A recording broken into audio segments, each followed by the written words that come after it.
Good morning friends मैं Sheikh Dixit concept time के इस प्लेटफॉर्म पर एक बार फिर से आपका स्वागत करता हूं। दोस्तों आज हम पिछली क्लास से आगे की बात करेंगे। पिछली क्लास में जहां तक हमने पढ़ा था आज हम उसके आगे की बात करेंगे। आज जो हम पहला टॉपिक पढ़ने वाले हैं थोड़ा सा बड़ा टॉपिक है, तो हम स्टार्ट करते हैं उसकी कि रिलीजियस लाइफ कैसा था, यानी इस सभ्यता या इस सिविलाइजेशन के जो लोग थे उनका धर्म कैसा था, वो कैसा उनका धार्मिक जीवन था, रिलीजियस लाइफ कैसी थी। तो चलिए स्टार्ट करते हैं, हम कैसे समझेंगे। सबसे पहले एक बात याद रखिएगा, किसी भी टाइम पीरियड की अगर कालखंड की हम धर्म की बात करते हैं तो उस धर्म को समझने के लिए हमारे पास दो सोर्स होते हैं। यानी किसी भी पीरियड के धर्म को समझने के लिए, रिलीजन को समझने के लिए हमारे पास दो सोर्स होते हैं। कैसे, आइए देखते हैं। अगर हम किसी भी पीरियड के धर्म को समझना चाहते हैं तो हमारे पास टू सोर्सेज होते हैं, यानी दो स्रोत होते हैं। कौन कौन से? अगर हम बात करें उन दो सोर्सों की तो पहला सोर्स कौन सा होगा? टेक्स्ट्स, यानी हिंदी में कहें तो ग्रंथ। और अगर हम दूसरा सोर्स समझें कि धार्मिक जीवन को समझने का दूसरा सोर्स क्या होता है, तो आर्कियोलॉजिकल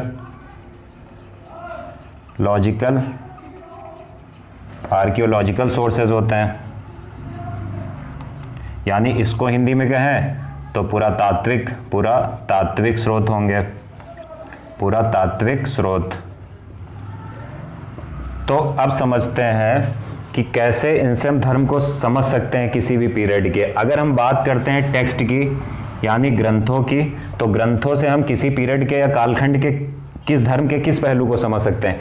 अगर हम बात करें ग्रंथों से तो इससे हमको समझ में आता है क्या? Philosophical aspect. यानी जब हम बात करें ग्रंथों की तो ग्रंथों से हम किसी कालखंड के धर्म के किस पक्ष को समझ सकते हैं? हम उसके दार्शनिक पक्ष या दार्शनिक पहलू को समझ सकते हैं। हम ग्रंथ पढ़ के क्या समझते हैं? हम ग्रंथ पढ़ के ये समझते हैं कि उस कालखंड के लोगों के ईश्वर के संबंध में क्या विचार थे। वे दर्शन मतलब ये हुआ कि आत्मा परमात्मा के बारे में उनके क्या विचार थे, ईश्वर के संबंध में वो क्या समझते थे। तो ये हमको कैसे पता चलता है कि उनके ईश्वर या आत्मा परमात्मा के बारे में क्या विचार थे? जब हम उस कालखंड के टेक्स्ट को पढ़ते हैं तो हम उसके दार्शनिक पक्ष को समझ पाते हैं। लेकिन जैसा कि मैंने पहले बताया है कि जो सिंधु घाटी सभ्यता की जो स्क्रिप्ट या लिपि हम कहें, उसको आज तक हम नहीं पढ़ पाए हैं, यानी नॉट रीड येट, आज तक हम नहीं पढ़ पाए हैं। तो जो ये वाला सोर्स है ये हमारे लिए यूजफुल रह ही नहीं जाता है, क्योंकि जो इनकी स्क्रिप्ट है या लिपि है, जिस तरीके से इन्होंने अपनी भाषा को लिखा है वो हम समझ नहीं पाए हैं। तो इंडस वैली सिविलाइजेशन में हम इस सोर्स का तो इस्तेमाल या यूज कर ही नहीं पाते हैं। अब बचता है कि सिंधु घाटी सभ्यता के लोगों का धर्म कैसे समझा जाए, तो हमारे पास सिर्फ एक सोर्स बचता है। वो कौन से सोर्स हैं? आर्कियोलॉजिकल सोर्सेज, यानी पुरातात्विक स्रोत। अब हम इसको समझने का प्रयास करते हैं। जैसा कि मैंने पहले बताया कि ग्रंथों के माध्यम से हम उस कालखंड के फिलोसॉफिकल या धार्मिक पहलू या पक्ष को समझ सकते हैं कि उनके ईश्वर के संबंध में विचार क्या थे, वे आत्मा के संबंध में क्या समझते थे, आत्मा के संबंध में उनके क्या विचार थे। लेकिन अगर हम बात करें आर्कियोलॉजिकल सोर्सेज की तो इसके आधार पर हम क्या समझ सकते हैं? इसके आधार पर हम किसी कालखंड के रिचुअलिस्टिक एस्पेक्ट्स को, या हम कहें कर्मकांडी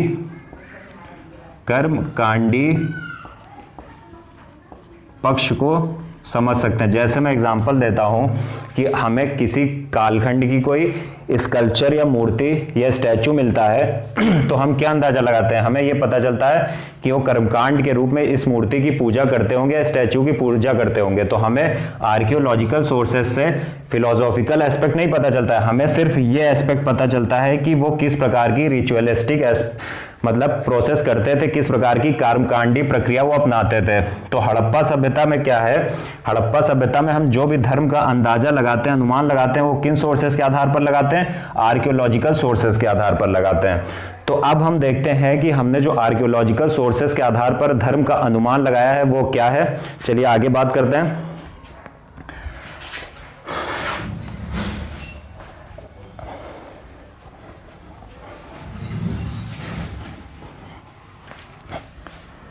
अब अगर हम बात करते हैं कि हड़प्पा सभ्यता के या इंडस वैली सिविलाइजेशन के लोग अपने रिलीजन के संदर्भ में या किन देवी देवताओं की पूजा करते थे, या जो उनकी रिलीजियस वैल्यू थी कौन सी वैल्यूज़ को फॉलो करते थे, तो सबसे पहले हमें समझना होगा कि हमें एविडेंस के आधार पर सारे कंक्लूजन ड्रॉ करने होंगे, यानी हमें जो पुरातात्विक स्रोत मिले हैं उनके आधार पर हम सारे निष्कर्ष निकालेंगे। सबसे पहली अगर हम बात करें कि वो किन देवी देवताओं की पूजा करते थे, तो अगर पहली मैं बात करूं worship of mother goddess, worship of mother goddess. ये हमने क्यों कहा, दरअसल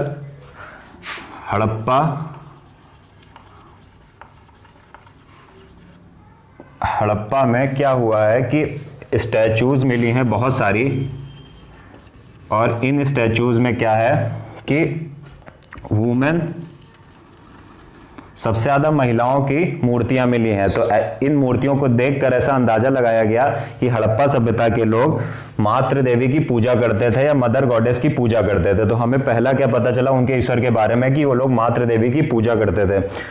दूसरी हम बात करें कि दूसरे उनके देवता कौन से थे, तो वर्शिप ऑफ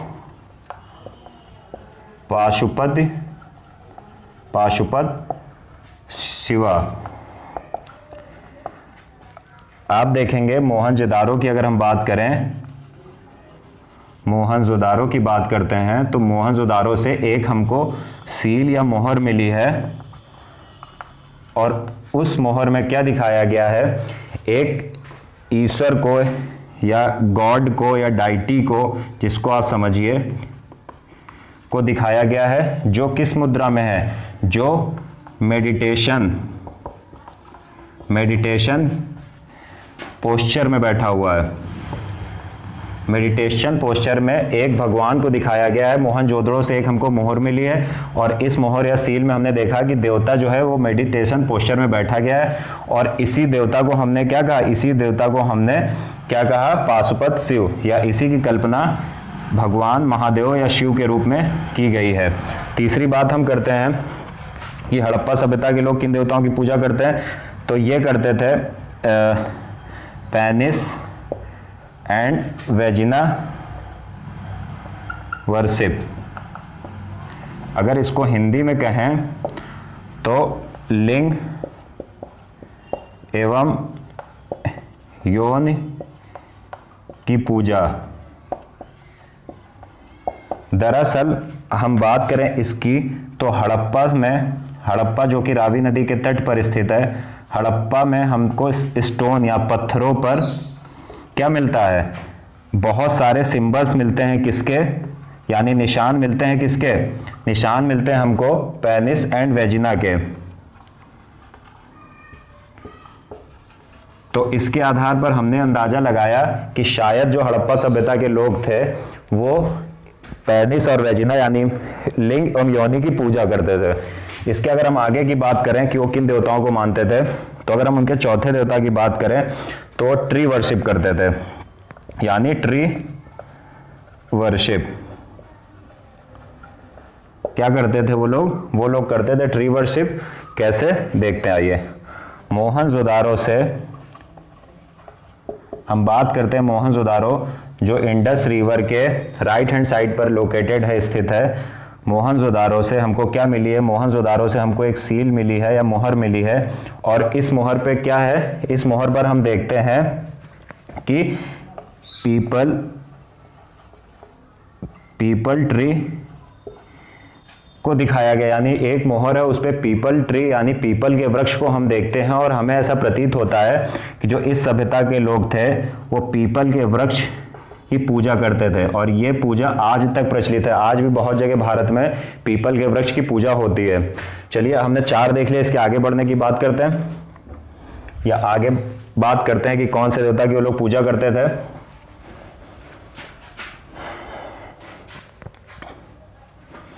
इसके बाद हम देखते हैं, हमने देख लिया ट्री वर्शिप हो गई।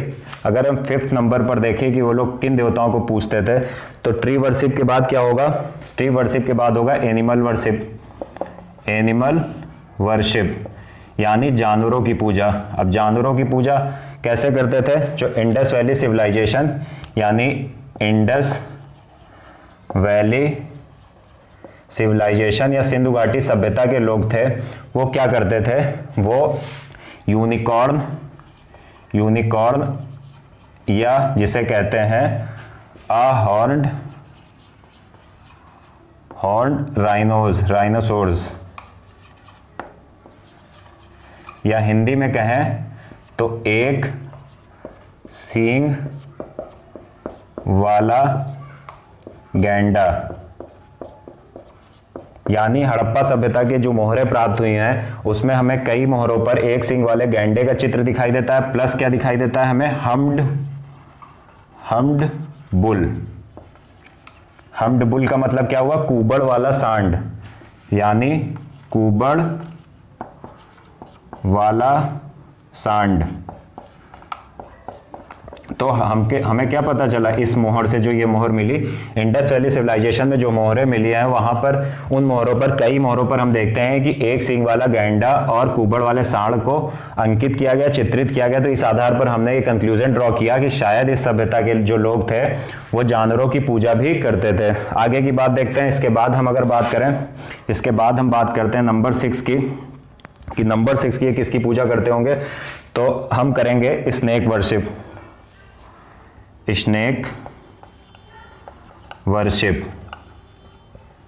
अब हम समझते हैं स्नेक वर्शिप यानी सर्प पूजा ये लोग कैसे करते थे। सर्प पूजा, अगर हम बात करें सर्प पूजा की, तो हम देखते हैं कि मोहनजोदारो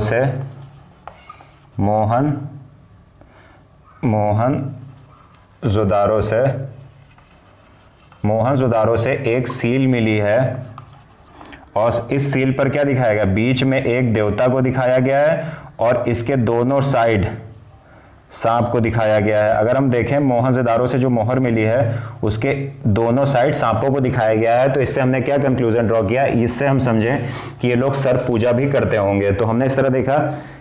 अब हम थोड़ा आगे देखते हैं ये और किन देवताओं की पूजा करते थे।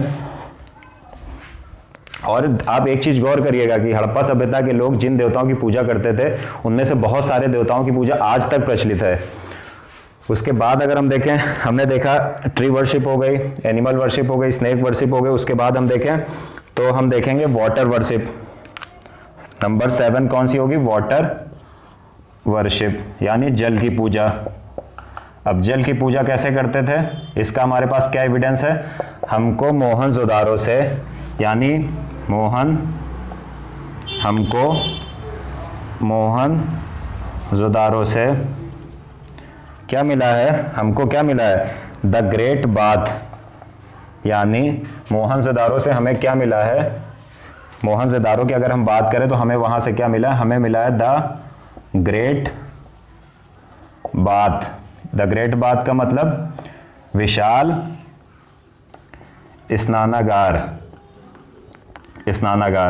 अब इसको हम समझने का प्रयास करते हैं। मोहनजोदारो से हमको एक विशाल स्नानागार या द ग्रेट बाथ मिला है, और इससे हमने ये निष्कर्ष निकाला, कंक्लूजन ड्रॉ किया कि शायद इस सभ्यता के लोग किसी धार्मिक उत्सव पर बड़ी मात्रा में इकट्ठे होकर इन जो ये स्नानागार थे इनसे स्नान करते थे। और ये भी इसका मतलब ये हमने कंक्लूजन आखिरी में निकाला कि शायद जल भी वो लोग पूजते थे, यानी जल की भी पूजा वो लोग करते थे। अब आगे देखते हैं, थोड़ा सा आगे बढ़ने का प्रयास करते हैं। तो अगर हम इसके आगे देखें कि हड़प्पा सभ्यता के लोग और कौन से देवताओं की पूजा करते थे, तो इसके आगे अगर हम बात करें नंबर 8 की, तो फायर वर्शिप मतलब अग्नि पूजा। अब हम ये देखते हैं ये लोग अग्नि पूजा कैसे करते थे। अगर हम बात करें ये लोग अग्नि पूजा कैसे करते थे, तो कालीबंगा से हमें, कहां से, कालीबंगा से हमें, अगर हम बात करें फायर वर्शिप की, तो कालीबंगा से हमें क्या मिला है, कालीबंगा से हमें क्या मिला है, फायर अल्टर, या हिंदी में कहें तो अग्नि कुंड के साक्ष्य मिले हैं। कालीबंगा से हमें अग्निकुंड के साक्ष्य मिले हैं, और जिसके आधार पर हमने कंक्लूजन या निष्कर्ष निकाला कि शायद ये लोग अग्नि की पूजा भी करते थे।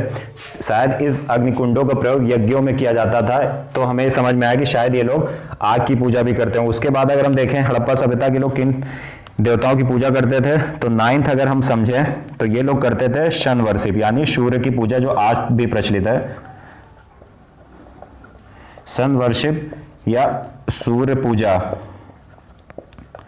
सूर्य पूजा अब हम समझने का प्रयास करते हैं। सूर्य पूजा अगर हम बात करें हड़प्पा की, तो बात करें अगर हम हड़प्पा की, यानी हड़प्पा की हम बात करें तो हड़प्पा से हमें क्या मिला है? हड़प्पा से हमें मिला है एविडेंस ऑफ, यानी हड़प्पा से हमें किस चीज के साक्ष्य मिले? एक तो हमें स्वास्तिक का एविडेंस मिला है, ठीक है, और दूसरा हमें मिला है किसका एविडेंस? दूसरा हमें चक्र का एविडेंस मिला है। तो हड़प्पा से हमें एक तो स्वास्तिक का एविडेंस मिला है, दूसरा हमें मिला है चक्र का एविडेंस, और ये दोनों किसकी पूजा के प्रतीक हैं? ये दोनों सन वर्शिप या सूर्य की पूजा के प्रतीक हैं। तो इस आधार पर हमने ये निष्कर्ष निकाला कि शायद हड़प्पा सभ्यता के लोग सूर्य की पूजा भी करते थे। अब आइए, ये हमने समझ लिया इनका धार्मिक जीवन या रिलीजियस लाइफ कैसी थी। अब हम क्या करेंगे, हम कुछ इंपॉर्टेंट जो अक्सर एग्जाम्स में क्वेश्चन पूछते हैं कि कौन सी चीज कहां से मिली, यानी जैसे एग्जाम्स में आप देखेंगे पास्ट ईयर क्वेश्चन तो अक्सर पूछते हैं कि जो कब्रिस्तान आर्ट 37 है वो कहाँ से मिला है। इसी तरह पूछते हैं कि कौन सा पोर्ट सिटी था, या फिर पूछते हैं कि बीड इंडस्ट्री या मन का कारखाना कहाँ था। तो वो हम थोड़ा समझने का प्रयास करें इसके बाद के टॉपिक में। ये हमने पूरा समझा रिलीजियस लाइफ, और समझा कि वो लोग किन किन देवताओं की पूजा करते थे। वो लोग जो भी देवताओं की पूजा करते थे मैंने पूरा बताया। अब हम बात करेंगे किस टॉपिक की? Evidence received from various Harappan sites, यानी विभिन्न हड़प्पाई स्थलों से प्राप्त साक्ष्य। अब हम बात करेंगे एविडेंस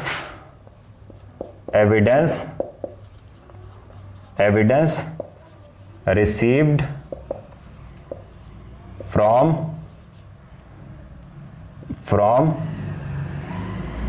हड़प्पन या हड़प्पाई साइट्स, ठीक है, यानी हड़प्पाई स्थलों से प्राप्त साक्ष्य, इसका मतलब हुआ ये हिंदी में, ठीक है। तो अगर हम बात करें इसके लिए हम एक मैप बनाएंगे, तो मैप कैसे ड्रॉ करेंगे आइए देखते हैं। अब हम मैप कैसे ड्रॉ करेंगे? हम एक मैप बनाएंगे ताकि हम लोकेट कर सके। इसको पढ़ने के दो तरीके हैं, या तो आप इसको रटिए कि कौन से स्थल से क्या क्या मिला है, या फिर आप मैप के थ्रू समझिए। तो मैं मैप के थ्रू समझाऊंगा, क्योंकि अगर एक बार मैप आपने अच्छे से समझ लिया तो शायद आप जीवन में कभी नहीं भूलेंगे। तो बात करते हैं, हम पहले इंडिया का मैप बनाएंगे।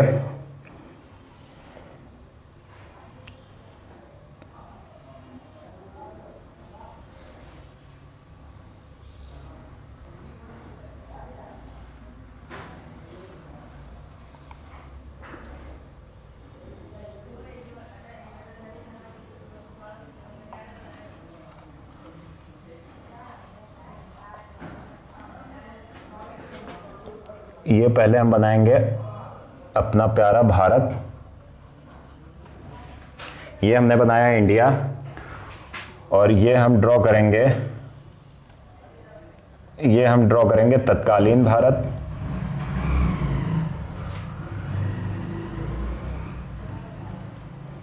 ये हमने बना लिया पाकिस्तान।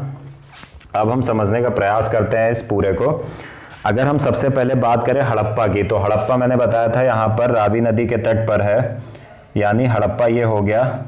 और यहाँ से हम देखेंगे क्या क्या इंपॉर्टेंट हमको क्या कुछ मिला है, कुछ एविडेंस इंपॉर्टेंट मिले हैं। सबसे पहले अगर हम बात करें हड़प्पा की, तो हम इसको इधर ले जाते हैं और हम देखेंगे सबसे पहले हड़प्पा से क्या मिला है।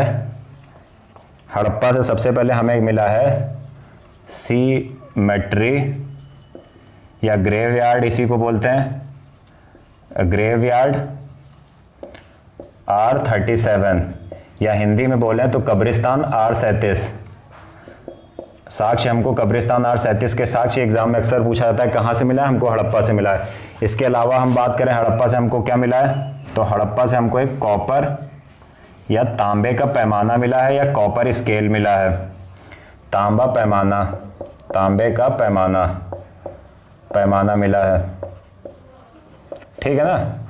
उसके बाद अगर हम आगे बढ़ने का फिर प्रयास करें तो हड़प्पा से हमें मदर गॉडेस के स्टैचूज मिले हैं, मदर गॉडेस यानी मातृ देवी के, हमको मातृ देवी की मूर्तियां मिली हैं। अगर उसके आगे हम बढ़ें तो हड़प्पा से हमें क्या मिला है, हड़प्पा से हमें ग्रेनरी मिली है, या हिंदी में कहें तो अन्नागार। हड़प्पा से हमें क्या मिला है, हड़प्पा से हमें अन्नागार मिला। तो हड़प्पा से हमने देखा हमको क्या क्या इंपॉर्टेंट चीजें मिली हैं। एक तो हमें कब्रिस्तान R37 या ग्रेवयार्ड R37 मिला है, फिर हमें कॉपर स्केल मिला है, फिर हमको मदर गॉडेस का एक स्टैचूज कई सारे मिले हैं, और हमें एक अन्नागार या ग्रेनरी मिला है, एविडेंस जिसका मिला है, जिसमें जो हमारा सरप्लस प्रोडक्शन होता था, उत्पादन होता था फसलों का, तो जो भी हमारा अनाज होता था वो इसमें संरक्षित रखा जाता था। इसके बाद अगर हम बात करें मोहनजोदारो की, तो मोहनजोदारो जो था वो इंडस वैली, जो इंडस रिवर आती थी, इसके राइट कोस्ट या राइट तट पर था। तो अब हम देखेंगे मोहनजोदारो ये हो गया, और यहाँ से हमको क्या क्या मिला है। तो मोहनजोदारो की अगर हम बात करें, तो मोहनजोदारो की अगर हम बात करें तो मोहनजोदारो में सबसे पहले अगर हम लिखना चाहें तो हम लिखेंगे पाशुपति शिवा, यानी पाशुपत शिव का एक चित्र मिला है एक मोहर पर, यानी एक शील या मोहर मिली है जिस पर पाशुपत शिव का चित्र अंकित चित्र जो है वो मिला है। दूसरी अगर हम बात करें यहाँ पर हमको क्या मिला, statue of mother goddess, statue of mother goddess या मातृ मदर गॉडेस, या अगर हिंदी में कहें तो मातृ देवी की मूर्ति। तीसरी बात करें स्टैचू, अगर हम तीसरी बात करें तो स्टैचू ऑफ डांसिंग गर्ल, ये अक्सर एग्जाम में पूछा जाता है कि नर्तकी या स्टैचू ऑफ डांसिंग गर्ल हमको कहाँ से मिला है, स्टैचू ऑफ डांसिंग गर्ल, तो वो हमको कहाँ से मिला है, वो हमें मिला है हड़प्पा से। इसके बाद अगर हम देखें हमको क्या मिला है, the great bath, great bath यानी क्या हो गया, ग्रेट बाथ का मतलब विशाल स्नानागार, विशाल स्नानागार का साक्ष्य हमको कहाँ मिला है, स्नानागार का साक्ष्य हमको मोहनजोदारो से मिला है। तो ये हमने देखा। उसके बाद ग्रेनरी का एविडेंस या साक्ष्य हमको यहाँ से भी मिला अन्नागार का, ठीक है। तो ये हमने क्या समझा कि हमको मोहनजोदारो से किन किन चीज़ों के एविडेंस मिले हैं। और ये याद रखिएगा, ये एग्जाम में डायरेक्ट पूछते हैं कि कॉपर स्केल हमको कहाँ से मिला, तो ये बताना पड़ेगा आपको। तीसरी बात करते हैं इंपॉर्टेंट साइट की, तो ये अगर इंडिया है तो यहाँ पर एक साइट है, इसको हम बोलते हैं लोथल, और इसको बोलते हैं मोहनजोदारो, मोहनजोदारो या मोहनजोदड़ो। अब लोथल से हम देखते हैं कि हमको क्या क्या मिला है। बात जब करते हैं लोथल की, तो लोथल से हम इधर इंडिकेट करेंगे क्या मिला है। पहली बात तो याद रखिएगा कि लोथल जो था, लोथल क्या था, एक पोर्ट टाउन था, यानी बंदरगाही शहर था। दूसरी बात, लोथल, एक बात तो ये हो गई, थोड़ा ऊपर लिखता हूँ, नहीं शायद आप लोगों को नीचे जाने के बाद दिखे मत, ना दिखे, इसलिए थोड़ा सा ऊपर करते हैं इसको यहाँ से। पहली बात, अगर हम लोथल के संदर्भ में समझने का प्रयास करें तो देखते हैं हम ये समुद्र के पास है, तो पहली चीज हो गई ये पोर्ट टाउन था, यानी बंदरगाही कस्बा या नगर था। दूसरी बात मैंने बताया था कि यहाँ से हमें क्या मिला है, यहाँ से हमको एविडेंस मिला था पैडी या धान का। तो धान का साक्ष्य जब भी एग्जाम में काफ़ी पूछा जाता है, इंपॉर्टेंट कर लीजिए कि हमें धान का साक्ष्य कहाँ से मिला था, तो हमें लोथल और रंगपुर से मिला था।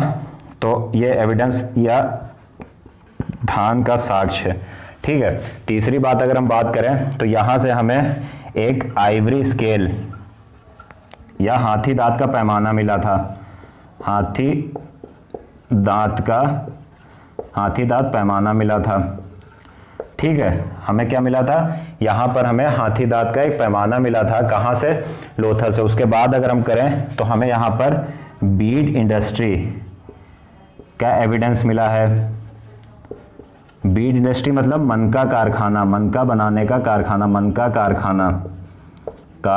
अब मनका समझिए क्या होता है, मनका छोटे छोटे दाने होते हैं जिनको पिरो कर किसी धागे में माला बनाया जाता है, तो वो छोटे छोटे दाने को बोलते हैं बीड। तो बीड इंडस्ट्री का हमको एविडेंस कहाँ से मिला है, हमको बीड इंडस्ट्री का एविडेंस मिला है लोथल से। अब बात करते हैं चनूदड़ों की। तो चनूदड़ों मैंने बताया था कोट दीजिए, राजस्थान का जो नुकीला वाला पार्ट है उसके सामने है। अगर हम चनूदड़ों की बात करें तो इस नुकीले पार्ट के जस्ट नीचे आपका क्या मिलेगा, चनहुदड़ो लिख लेते हैं, चनहुदड़ो। अब यहाँ से क्या मिला ये समझिए, चनहुदड़ों की अगर हम बात करें तो चनहुदड़ों से हमको क्या क्या मिला है, आइए ये देख लेते हैं। सबसे पहले हमको लिपस्टिक का एविडेंस मिला था, वो कहाँ से मिला था? लिपस्टिक का एविडेंस हमको मिला था कहाँ से? चनहुदड़ों से मिला था। उसके अलावा अगर हम बात करें, ये एकमात्र ऐसा शहर है हड़प्पा सभ्यता का जो दुर्गीकृत नहीं है, तो ये क्या होगा?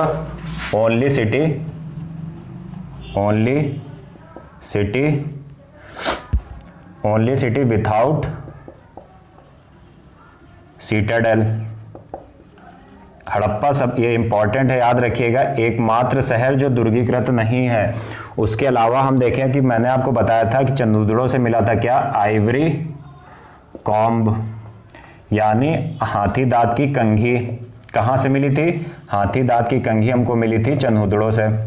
तो ये हमने समझा चनहुदड़ों से क्या मिला था हमको। इंपॉर्टेंट जो चीज पहला हम देख लेते हैं आइवरी कोस्ट, सेकंड देखते हैं लिपस्टिक, तीसरा ओनली सिटी विदाउट सिटाडेल, यानी एकमात्र शहर जो दुर्गीकृत नहीं है, यानी दुर्ग का जिसके चारों तरफ निर्माण नहीं किया गया है।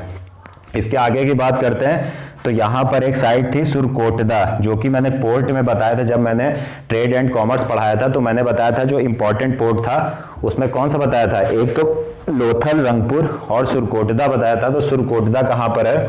सुरकोटदा एकदम यहाँ पर है। और यहाँ से जो इंपॉर्टेंट एक एविडेंस हमको मिला है, या इस साइट से कुछ मिला है, पहले तो लिख लीजिए साइट का नाम सुरकोटदा। और सुरकोटदा से हमें जो एक चीज याद रखने लायक है कि हमें एविडेंस मिला है किसका? हॉर्स बोन का, यानी घोड़े की हड्डियों का साक्ष्य। कहाँ से मिला है? घोड़े की हड्डियों का साक्ष्य हमको मिला है सुरकोटदा से। और सुरकोटदा कहाँ लोकेट है या स्थित है?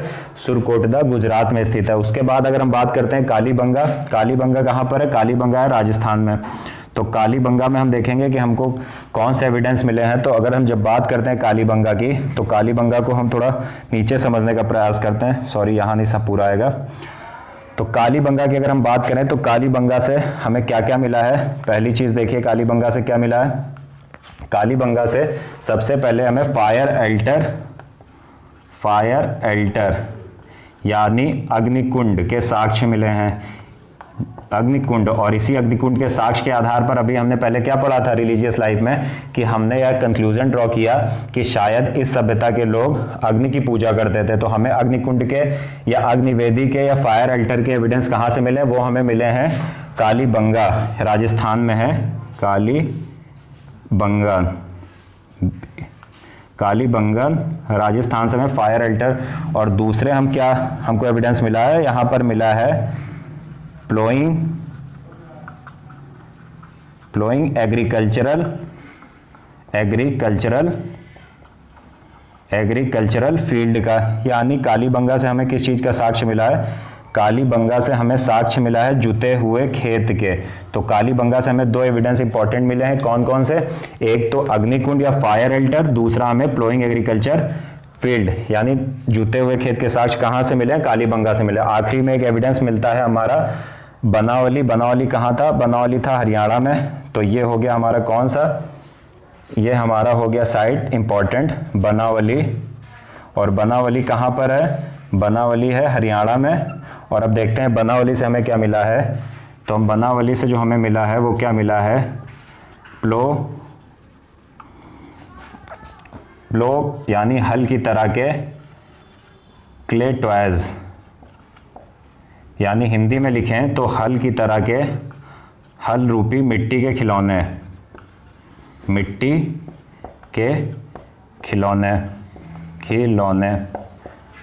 तो ये हमने देखा कि जितनी इंपॉर्टेंट साइट्स थी और जितने उसमें से इंपॉर्टेंट एविडेंस मिले हैं वो कौन कौन से हैं। चलिए लास्ट बार एक चेक कर लेते हैं। अगर हम बात करते हैं हड़प्पा की, तो हड़प्पा से हमें क्या क्या मिला है?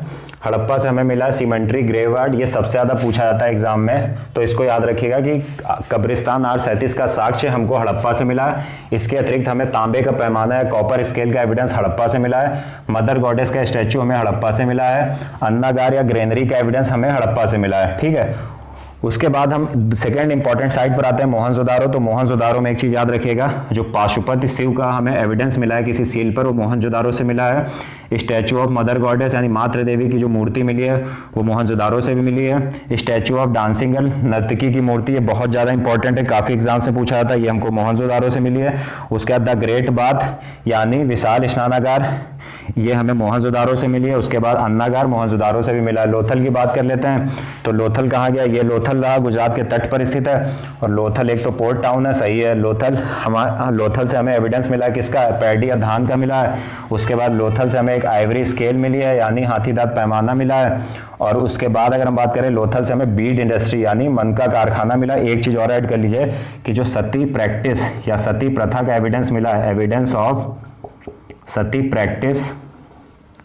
प्रैक्टिस या सती प्रथा का साक्ष्य, सती प्रथा का एविडेंस हमको कहाँ से मिला है, वो लोथल से मिला है। उसके बाद अगर हम तीसरी चौथी इंपॉर्टेंट साइट पर आ जाएं, तो चौथी इंपॉर्टेंट साइट है चनूदरो। चनूदरो कहाँ स्थित है, पाकिस्तान के सिंध में स्थित है। और चनूदरो से हमें क्या क्या एविडेंस मिले, एक तो हमें हाथी दांत की कंघी या आइवरी कॉम्ब मिली है। उसके बाद लिपस्टिक का एविडेंस हमें चनूदरो से मिला है। उसके बाद एकमात्र ऐसा शहर है जो विथआउट सीटाडेल है यानी दुर्गीकृत नहीं है। उसके बाद अगर हम नेक्स्ट इंपॉर्टेंट साइट की बात करें तो वो है सुरकोटदा। सुरकोटदा कहाँ पर है, गुजरात कोस्ट पर स्थित है। और यहाँ से हमें क्या मिला है, यहाँ पर हमें घोड़े की अस्थियों के साक्ष्य मिले हैं। उसके बाद अगर हम बात करें नेक्स्ट साइट की तो आती है कालीबंगा। कालीबंगा कहाँ पर है, कालीबंगा राजस्थान में स्थित है। और कालीबंगा से हमें क्या एविडेंस मिले, पहला एविडेंस मिला है अग्निकुंड या फायर एल्टर का, यानी जिससे हमने ये कंक्लूजन निकाला कि शायद हड़प्पा सभ्यता के लोग अग्नि पूजा करते थे। दूसरा हमें जो कालीबंगा से इंपॉर्टेंट एविडेंस मिला है वो मिला है प्लोइंग एग्रीकल्चर फील्ड यानी जूते हुए खेत के साक्ष्य। उसके बाद जो नेक्स्ट और लास्ट इंपॉर्टेंट साइट है जो अक्सर एग्जाम्स में पूछा जाती है वो है हरियाणा में स्थित बनावली। और बनावली में हमें क्या एविडेंस मिलते हैं, बनावली में हमें प्लो यानी हल के क्ले टॉयज मिलते हैं, यानी हल रूपी हल के जैसे मिट्टी के खिलौने हमें कहाँ से मिलते हैं, हरियाणा के बनावली से। तो उम्मीद है आपको वीडियो पसंद आई होगी। यदि वीडियो आपको पसंद है, अच्छी लगे तो लाइक करिए, शेयर करिए और चैनल को सब्सक्राइब करिए। Thank you.